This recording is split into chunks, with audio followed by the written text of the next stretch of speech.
and then the whole function was transferred to Reading. So why did he call it the Gobi, though? What was the thinking? Who was Fieldhouse, and why did he call it that? Because it resembled the Gobi Desert in China. It was flat, it was hot, it was dry, it was full of rocks. As I mentioned, millions of years ago it had been a lake bed. And whereas it was surrounded by mountains and trees, the desert itself, of course, was not, which was a perfect place to build an airfield, which was why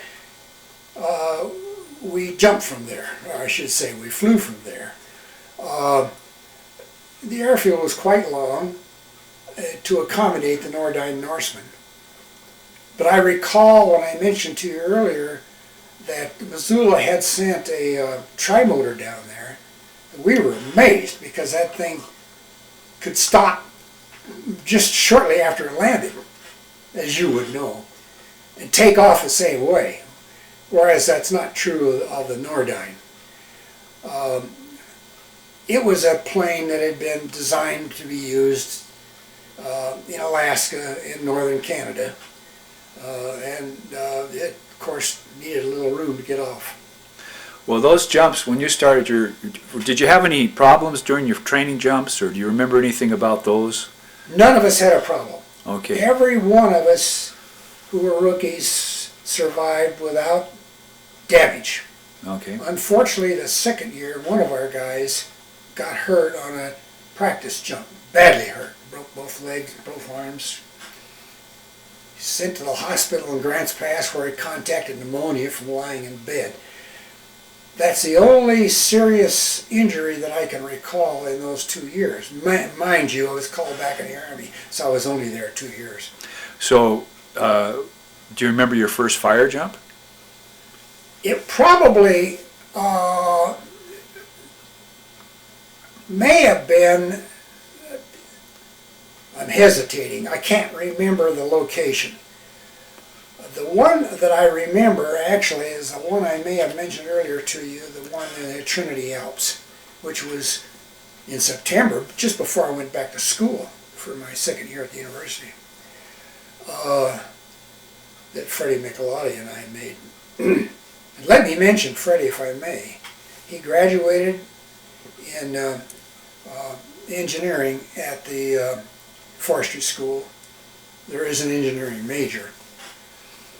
And unfortunately he was killed shortly after he graduated.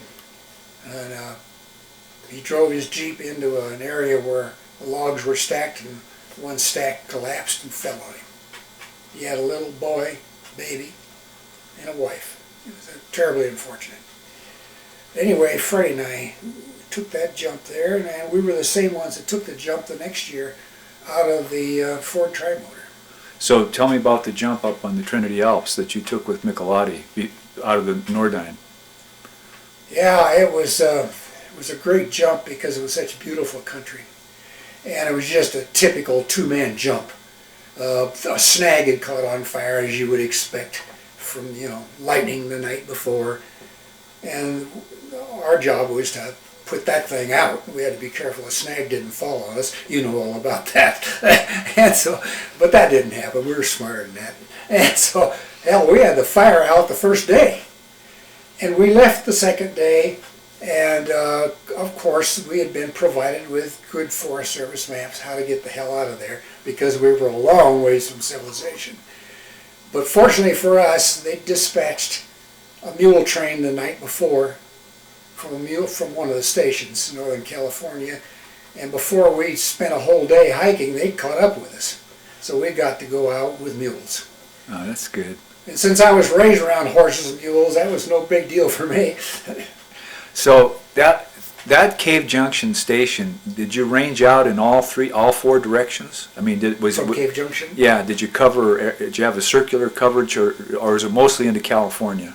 I'm not smart enough to know the answer to that question, but basically we covered the southern part of Oregon, because as you know there's a lot of forest area there, in the Siskiyous, and this was part of the Siskiyou National Forest, by the way. It was a station on that forest. And we covered Northern California. However, my most interesting jump by far was my last one, which was in Southern California, clear down at the very tip of Southern California. Now how'd that come to happen? What happened there? I'm not sure, but the previous year they had asked for smoke jumpers on a fire down there, or fires I should say. And I was not part of that party in 1949. But in 1950, they apparently liked us so well they called us back when they had fires, lightning strikes in Southern California and in what you and I would refer to as the Yosemite area. And I have forgotten, it's been so many years, but that was actually on a forest contingent to the Yosemite. Beautiful, beautiful area. And that was my last jump. It was a beautiful jump. We hiked out from there to a location where a couple of guys from the University of California were tending cattle for the summer. And we stayed with those guys overnight, and they apparently radioed in to Forest Service at, Terry? That's okay. Well, he may bite that thing in two. It's been bitten in two once before. I'll be damned. Yeah. Oh, no. Yeah. Well, we've got to tell your audience that I have a pet rabbit. And he is my most perfect animal.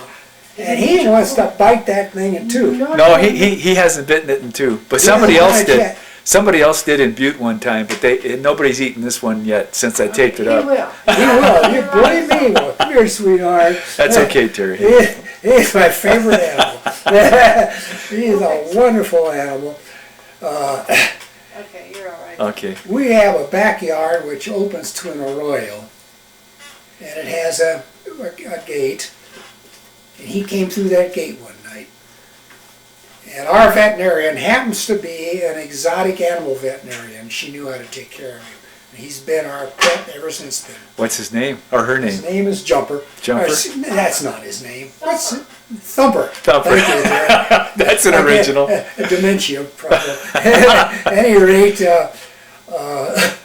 I should mention at Cave Junction, perhaps one of our most famous people was Chuck Shelley, who is the gentleman who runs the quarterly newsletter. Oh, okay. And Chuck Shelley and I have corresponded over the years, probably because he was at Cave Junction, quite some years after I was there.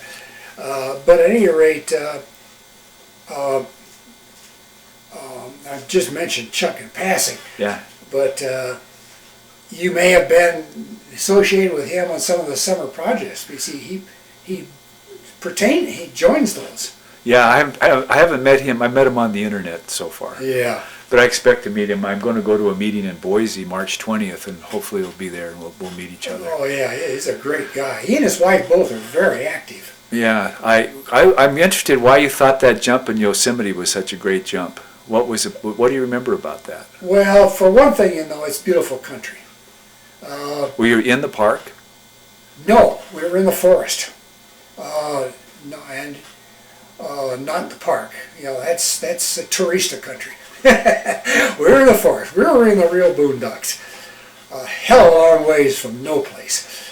And as I mentioned, we fortunately were able to get down out of the woods and to a place where some guys from the University of California were tending cattle for the summer. They apparently radioed into the Forest Service because in a couple of days we were picked up by a World War I biplane which landed in a cow pasture. Really? That's cool. And they loaded us into that plane. I got to sit up front. It had room for 3 people. Pilot, one guy in front of him, and one guy way up front where the propeller is. And we flew back to Porterville at the Forest Service station in Porterville from there. I damn near froze to death because, this is an open cockpit. This is high altitude, Yeah. And I was wearing my jumpsuit to keep warm, I do remember that. But it was beautiful country. We could see Mount Whitney from there, which, as you know, is the highest mountain in the United States. Not by much, by Yeah. just a few feet. Mount Rainier in Washington is 14,408 feet. Mount Whitney is less than 14,409. They're pretty close, you know. And there's several mountains in Colorado that are same height Yeah. in the 14.4 area. But anyway, it was a beautiful jump. And I might mention that on the way back, when we were hiking down from that area where we put the fire out, which is again a very small fire, a bunch of coyotes followed us. And I don't think those coyotes had seen people in their entire lives because we were so far from civilization. But of course, I've been raised around coyotes because I've been raised on a cattle ranch in Wyoming and South Dakota. Those coyotes followed us all day long. And this other young man I was with was scared to death of those coyotes. I don't think they would have hurt us. Coyotes are not wolves. And we were carrying protection, you know, the usual thing you carry. Plaskies and shovels. Yeah, plaskies and shovels and so forth. And and I was carrying a plasky, which is the best thing you can have. And so, at any rate, I think I was at any rate, those coyotes would stay up above us on the upside of the hill, always above us, never below us. They're smart, and they realized that being up there, we couldn't get them.